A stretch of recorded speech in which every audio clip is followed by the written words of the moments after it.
Good morning. This morning we're Good going to morning. have, good morning, Isabella. This morning we're going to have a presentation on precarious work and the role of social partners in the EU. My name is James Higgins and I'm the Promotions Officer at Eurofound.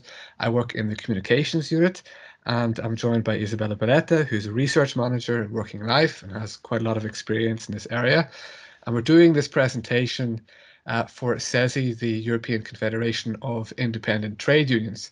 But we also hope that it's going to be good for a broader purpose as well to explain precarious work and also maybe to see why it's an even more important phenomenon at the moment. So without further ado, I'll hand over to you, Isabella, to go through your presentation. Thank you, James. I will try to share my presentation. I hope you see my screen I there. do indeed, yes. Okay, so as you said, we want to look into precarious work and the role of social partners in the EU. Because we see through Eurofound research since a while now on either on status of employment or fraudulent contracting of work, casual work, and we see precarious work is important and how much the role of the social partners as actor to try to mitigate this phenomenon is important. What is the complexity of the phenomenon is that precarious work, in a way, is not defined as only one category. It's more the crossroad of insecure employment, so work or jobs that don't have employment rights or all the full employment rights, jobs that don't have supportive entitlements like social protections, and sometimes vulnerable groups of workers, as, for example, migrants or young people who don't have enough representation, enough voice, and enough power to enforce their rights.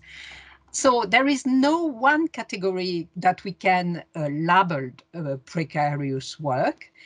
This applies to all employment relationship, which means that in a way it becomes very complicated nowadays, because while 60% in average of the European workforce is still in standard employment relationship, permanent, full-time, direct contracts, dependent workers, well, there are more and more new forms, what we call new forms of work. Many of them are not new, but they are re-emerging or used in a different way than previously. And what is really important here is not to go through all these forms of work, but to see that they are blurring the frontiers between the employee-dependent worker and the self-employed independent, that are the two types that are recognized more clearly in the regulation. So all these in-between situations are not clearly recognized and are difficult to recognize.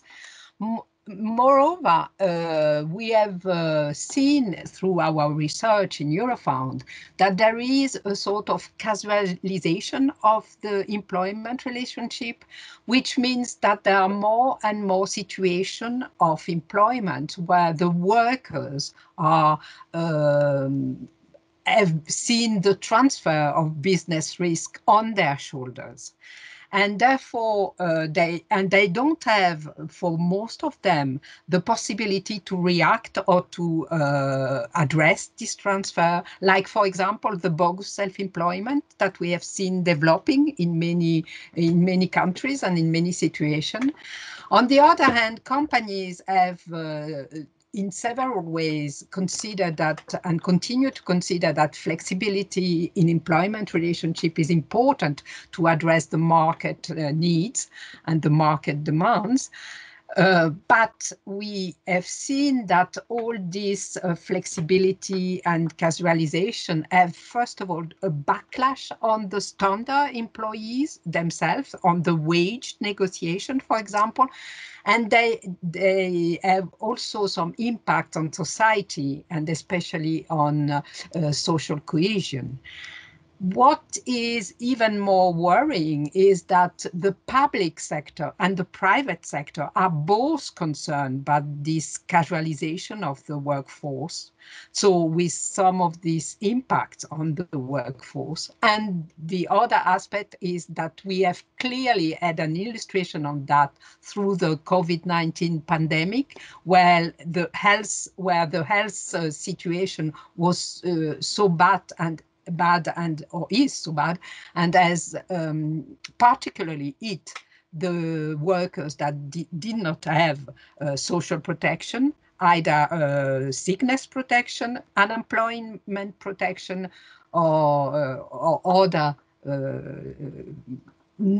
social net protection.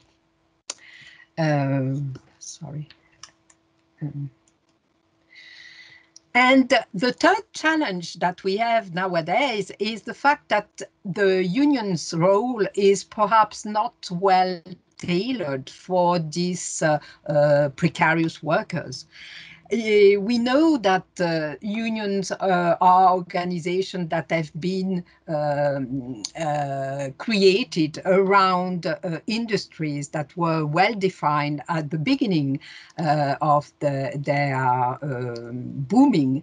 And we are not here speaking about some sort of traditional members of the union, even if the union have already had some willingness to protect the weak part in some negotiation.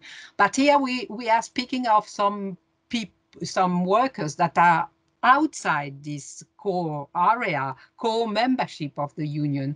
And because of the characteristic of their job or employment relationship, especially the transient nature of their relationship, the employment relationship, this does not allow a union to clearly mobilize them, organize, and define some collective interest that can be developed for all the workers. Further, moreover, there are some hidden features in the casual precarious work. One is linked with some undeclared work that is very much precarious, and some are linked with the fraud that is related to some of these employment situation. And where there is fraud, like abuses of posted workers, for example, or bogus self-employed, where there is fraud, there is no willingness from the parties to declare this employment situation. So unions have not a great possibility to enter in that relationship. And more and more what we see today is the development of some business models that are not only linked with the platform economy, but of course that are developing because of the platform economy, some business models that are very dynamic and that are complicating very much the union roles to being able to pinpoint who are the workers that are in a precarious situation. The impact, as we said already, of the precarious work is an impact on the individuals, because we have defined and we have seen through Eurofound research that the situation that does not give you a clear right, clear predictability of working hours and income have an impact on your health, physical and mental health, and an impact on the security of your life, of your income, the fact that you are not sure to be able to make ends meet, and on your prospects to be able to jump to another more secure employment relationship. And of course, as we said previously, society is very much impacted because social cohesion here is challenged by the importance of precarious work around. And what we see is that at company level, though, there are some actions that can mitigate this aspect, and especially all the actions that companies are taking to improve the working conditions and the well-being of the workforce, even going to the work-life balance, but not only, then you have the possibility there to look into what can be done to address the precarious work. Precarious work across Europe, as the Eurofound, it's through the European Working Conditions Survey done every 5 years since the 90s now, show that 20% of jobs in Eurofound are 20% of poor job quality. And when we say poor job quality, this means that working conditions and some index of job quality are very poor in this job and in this employment relationship. This means that physical environment, social environment, prospect, earnings, working time quality are not there and are not supported. And what we have seen around across Europe is that European institutions have developed, I only put there the most recent and current references, but have developed a focus on precarious employment, and especially the 2017 European Parliament resolution on working condition and precarious employment try to define precarious employment as an employment that not respect, that not fulfill European legislation, and that does not give the decent means for living for the workers, and does have an impact on fair competition for business. And the directive 2019 from 2019 on transparent and predictable working conditions, this directive clearly wants to go in and to try to clarify the status of employment, to be able to link the status of employment of the worker with some of the social protection and employment rights that can be linked with it, and trying to have more possibility to defend and protect the workers, whatever their employment situation. So what we have seen is that the role of the social partners is very important, because the challenge that we have seen since the beginning of my presentation here is, just to summarize, there is no one category. All employment relationship can be precarious. It's a constant evolution because of the particularly dynamic business models. And there is a multiplication of the actors, which is very complicated then to take on board when you are social partners. So there is a need for reforming collective bargaining processes here. And the added value will be general in a way, not only for companies and individuals, but even for society around that. And it will help combat social dumping, and especially at all levels. And this is certainly, and this is my last slide, is certainly of importance because we have seen already some social partners' actions around the possibility to establish some joint diagnostic, which is very important as first step to be able to address any kind of situation, and especially this precarious complex phenomenon. So the joint diagnostic is to be clear that all social partners involved, all actors involved, agree on what kind of issues we are dealing with, on identifying the issue.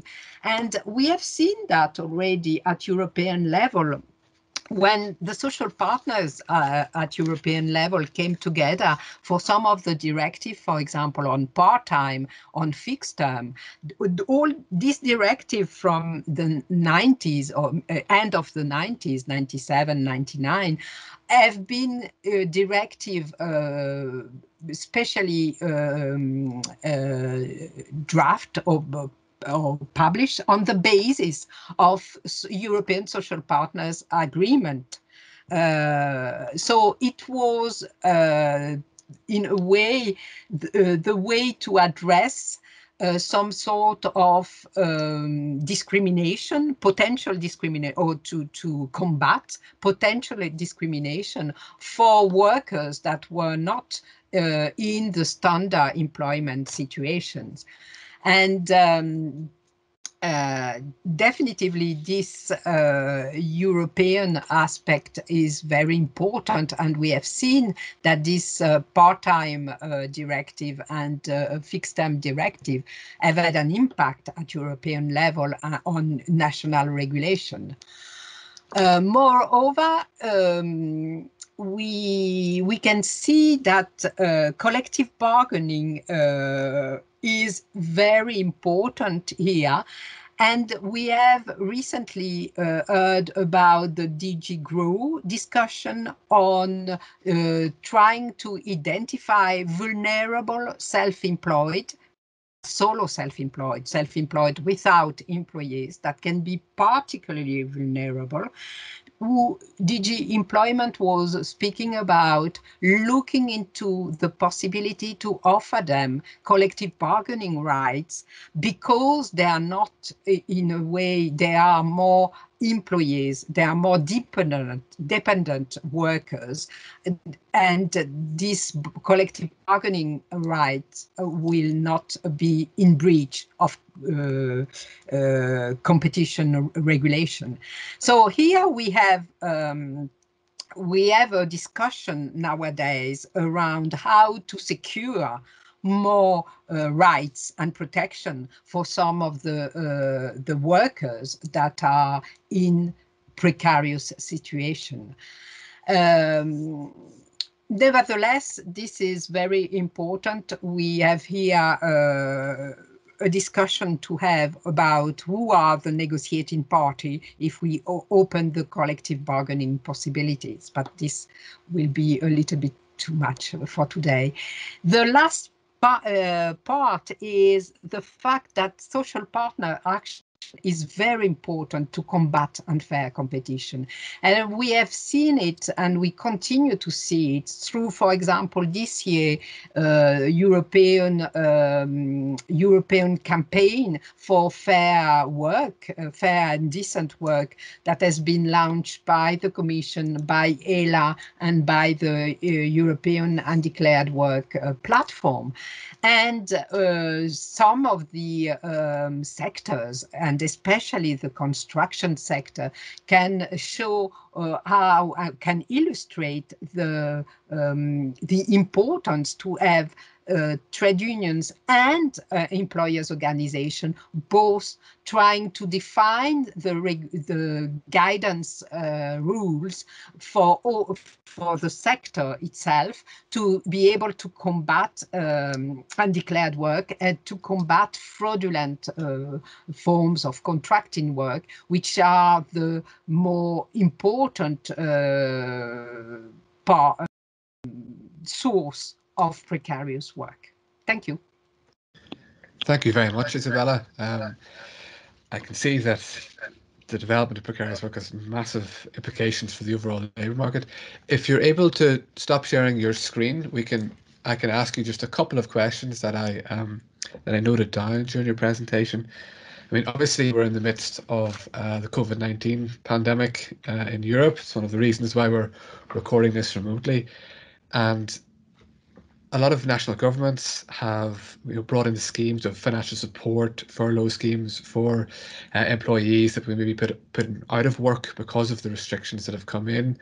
What is the relationship between that and precarious work? Has a growth in precarious work had an impact on the success of those measures, or how those measures have been rolled out in Europe? Well, as we have shown in one of our blog recently on work and the precarity of undeclared work in the COVID situation, it was clear that at the beginning, all governments have started trying to support the workers in a way, the most common type of workers, and the reflex is to try to support workers that are in standard forms.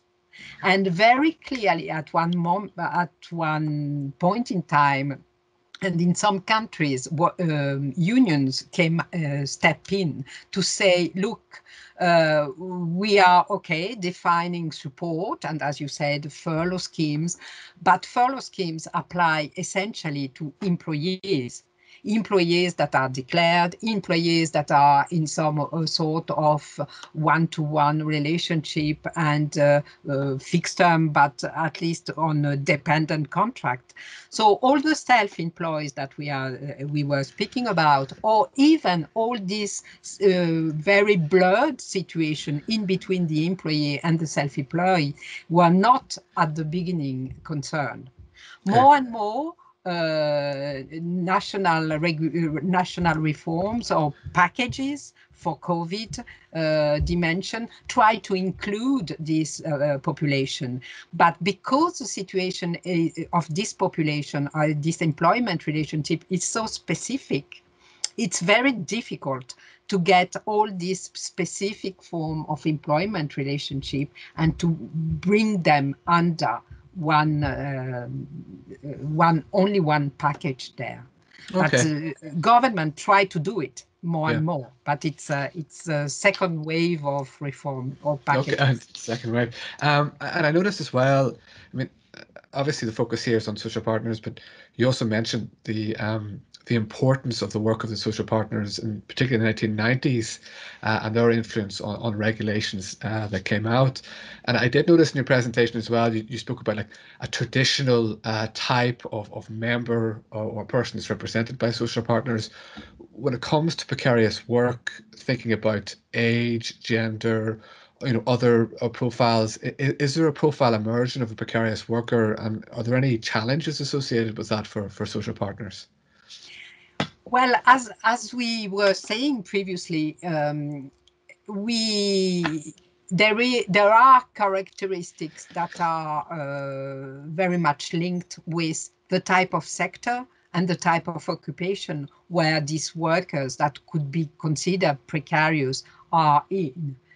And we should speak about intersectionality here, where it's not only being a worker that is important, but when you are a young person, you are much more likely to go in some sort of very short part-time employment relationship in some sectors that are very much reliant on workforce, important workforce. So you have retail, you have HoReCa sector, and you have other sectors like construction that are also relying on a very important workforce. So the link there is that definitively there are some type of workers that are very much linked with some type of occupation in in the sectors that are particularly linked with some, I will say, undeclared work, misconduction, misuse of some employment relationship. The most vulnerable population that we usually see, like young workers, migrants, and some category of women, because all category of women are not vulnerable as such, some category of women are particularly concerned by this type of occupation and sectors, and therefore by precariousness.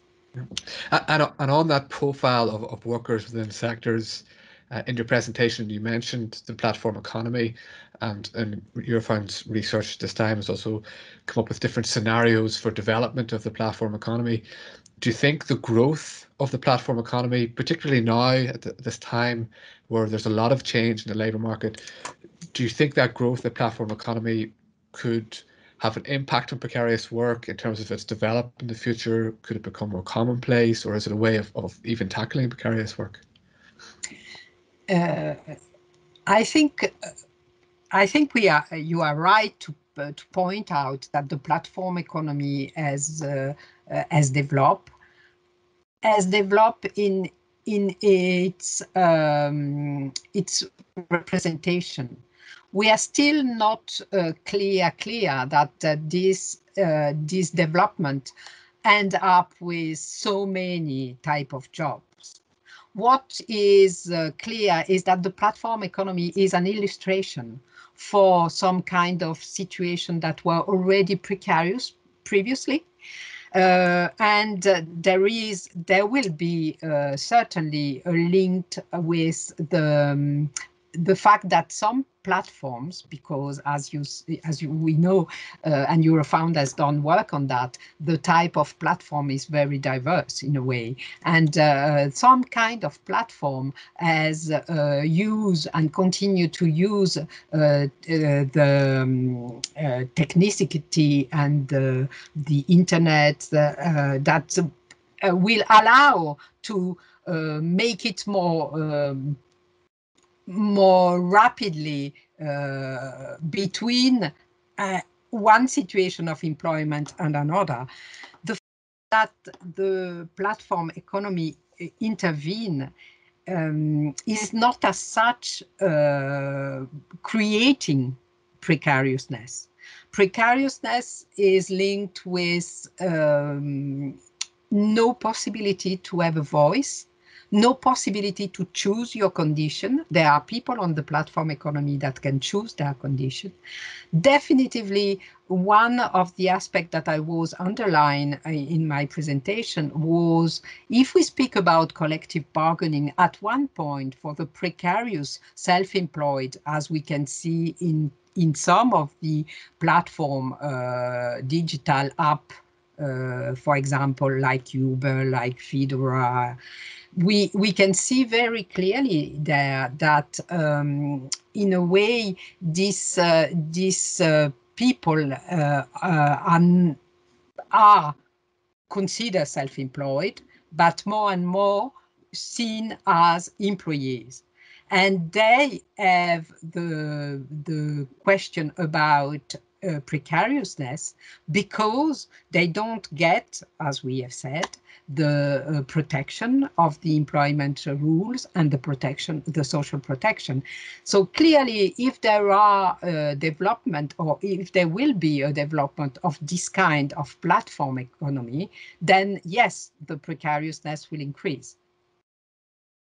Okay, wow, I mean, there's a lot at play, as we can see, and I think that the impact of COVID-19 is really, I mean, it's had big impacts on the labour market. We can see that when it comes to precarious work as well, it's presenting a lot of challenges for lots of organisations, for workers, for social partners. So it's definitely an area that I'm sure Eurofound and yourself will be working on a lot more going into the future, and quite intensively so. I think we could probably talk about this for the rest of the day, but we covered quite a lot of ground there, and I hope that this presentation is useful for CESI and for other social partners and organisations that are interested in this topic. So Isabella, thank you very much for your presentation. Thank you, James. And we'll discuss issues like this again in the future, I'm sure. Thank you. Bye-bye. Bye-bye.